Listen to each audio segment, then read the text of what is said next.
I stood at the edge of my childhood home, the familiar scent of rain-soaked earth mingling with the acrid whiff of regret. The ghosts of my past whispered, wrapping around me like a shroud. I took a deep breath, steeling myself against the storm of memories that threatened to drown me. It had been years since I'd left this place, years since my family had looked at me with anything but disdain. Their laughter still echoed in my ears, a chorus of scorn that had dogged my every step. Cursed numbers? Bones predicting death? You've lost your mind, Jamie. My brother's voice had always been the loudest, cutting through the air like a knife, each word a reminder of how far I'd fallen in their eyes. I had stumbled down a spiraling path of obsession, driven by betrayal and an insatiable need for vindication. They thought I was delusional, but I had found something horrifying and real. Years of relentless pursuit had transformed me from the family's black sheep into a renowned forensic accountant, albeit one who dealt in the supernatural. I had earned my scars, had faced the dark recesses of the human soul, where greed mingled with the occult. Unearthing hidden horrors, I traced the twisted trails of cursed inheritances, piecing together the macabre puzzle where bone fragments served as ledgers of doom. What once drew ridicule now drew fear and respect. Tonight I would confront my family, their laughter still fresh in my mind. I stepped inside, the creaking floorboards beneath my feet sounding like the whispers of the damned. The living room was just as I remembered it, faded wallpaper, a tattered couch, and photographs of happier times that now felt like a cruel joke. My heart raced as I approached the gathering of familiar faces that had once dismissed me, my mother, father, and brother, all huddled together, their expressions shifting from surprise to disdain as I entered. "Jamie," my mother began, her voice wavering. "We didn't expect—" "No, you didn't," I interrupted. "You never expected anything from me, did you? You thought I was mad. But now, after all these years, the truth is too heavy for you to ignore." My brother smirked. But it faltered when he saw the glint of something ancient in my eyes, something that spoke of the darkness I had witnessed. "What are you talking about? You're still chasing shadows." "Shadows?" I whispered, my breath rising in the thick air. "You think shadows are all there is? You've underestimated the weight of this darkness." I reached into my bag, pulling out a small, intricately carved bone, one of the many artifacts I had unearthed in my quest. It was etched with symbols that twisted and turned like a snake devouring its own tail. "This is a ledger, a record of the dead and the debts they carry with them."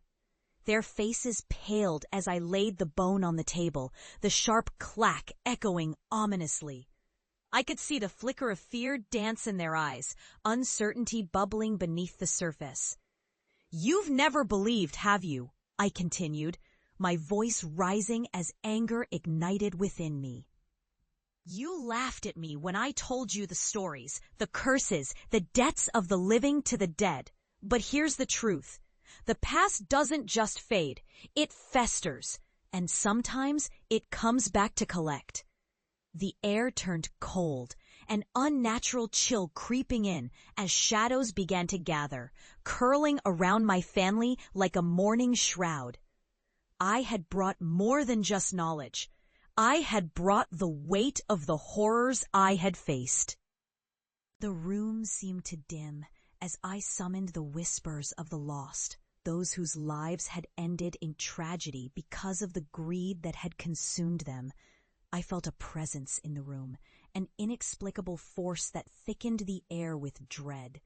My family exchanged fearful glances, and I could almost taste their disbelief turn to terror. "You think I've been the one lost in madness?" I shouted, my voice echoing against the walls. "Look around you. The darkness you mocked is here, waiting, and it doesn't forget."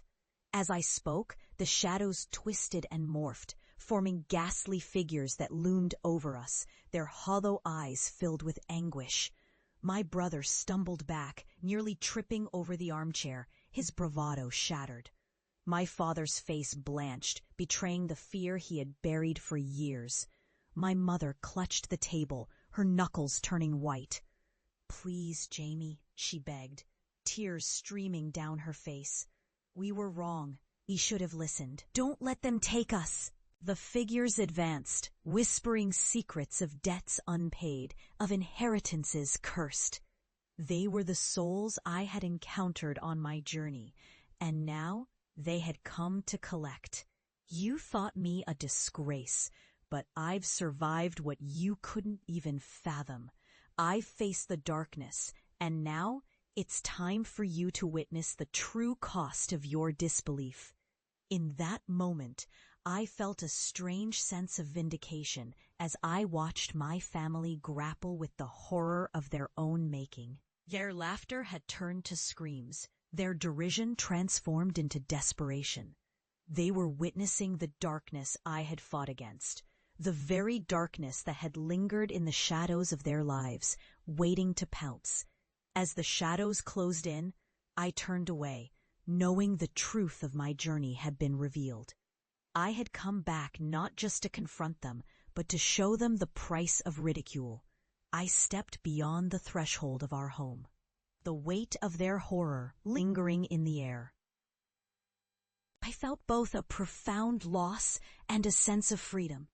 I had faced the darkness and emerged, but they were still trapped in their denial, their ignorance now a tangible horror. The night closed around me, and I embraced it, the shadows whispering secrets of the past as the echoes of my family's disbelief faded behind me. Something had shifted. A cruel justice served not just in my survival, but in their reckoning. I had become a guardian of the forgotten, a keeper of the ledger, and they would never forget the cost of their disbelief.